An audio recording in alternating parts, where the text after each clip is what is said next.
Mai ka ika makani o koha Ike ia mai e ka inwai. One of the things that sticks way down deep within my na'au is the word to be. To be. There is only to be. That is who you are. To become and to be. Those two things. And if you know what you want to become, and if you know where you came from, then you know how to be. You know, like some people, they expect you to be perfect. If you're going to go into something, they want you to do your best.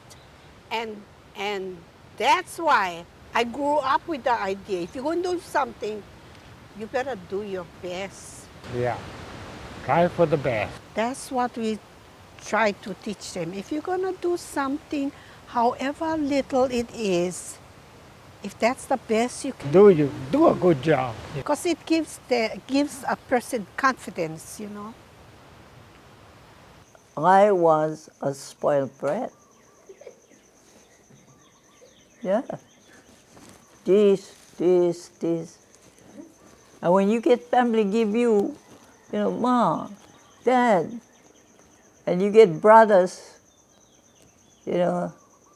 okay sis, okay this, okay that. But I had to learn the hard way.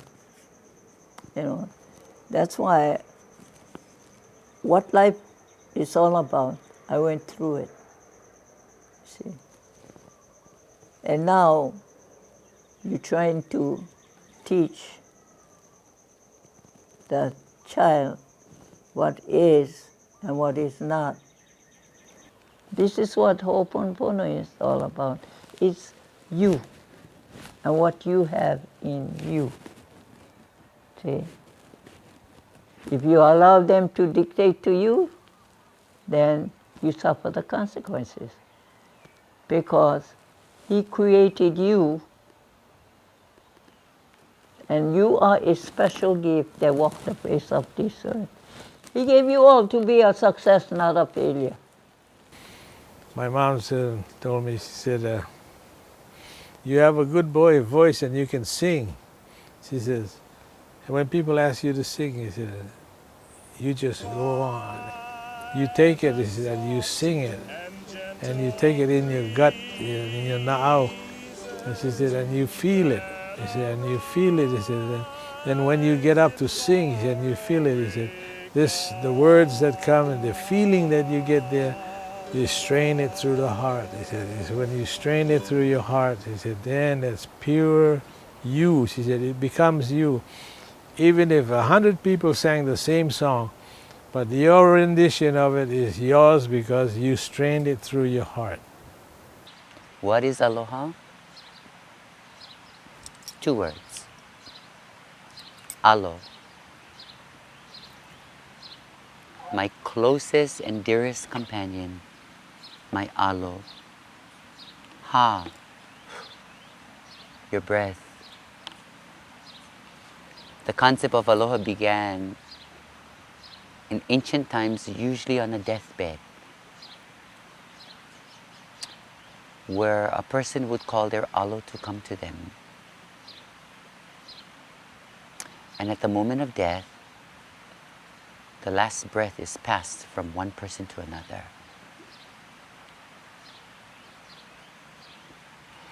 If we were to consider every day being our last day, every moment being the last moment,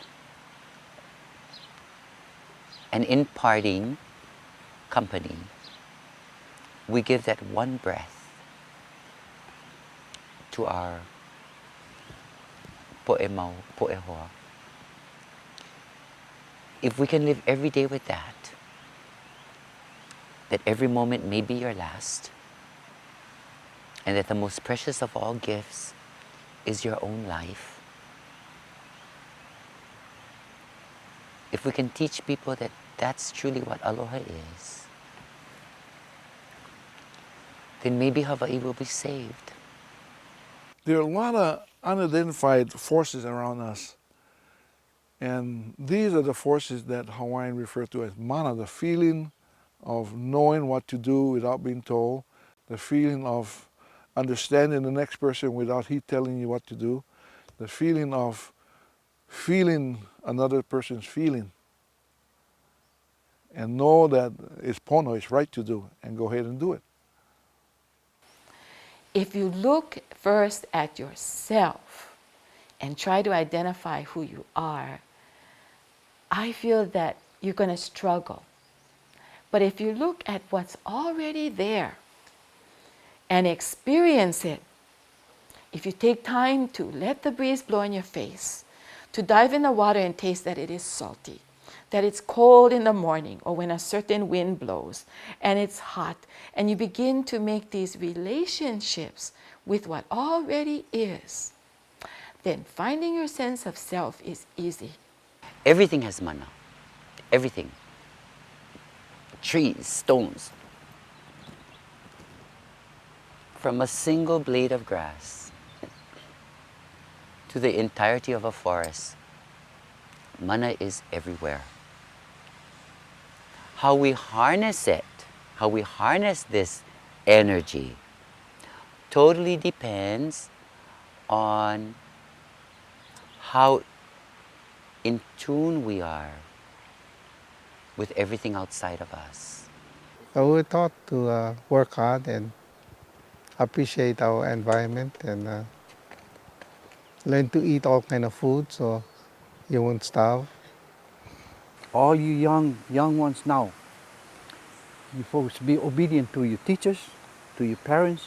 That way you can learn, okay? And what we're trying to teach now is how to survive. The thing that we really appreciate is the way that we were raised and to eat the things from the land. It taught us to eat lots of things here that it's good for you. You know, like the whole EO. Now we had the taro leaves, we had the taro stem, we also had the taro itself, and plus that, we also could plant other things like banana.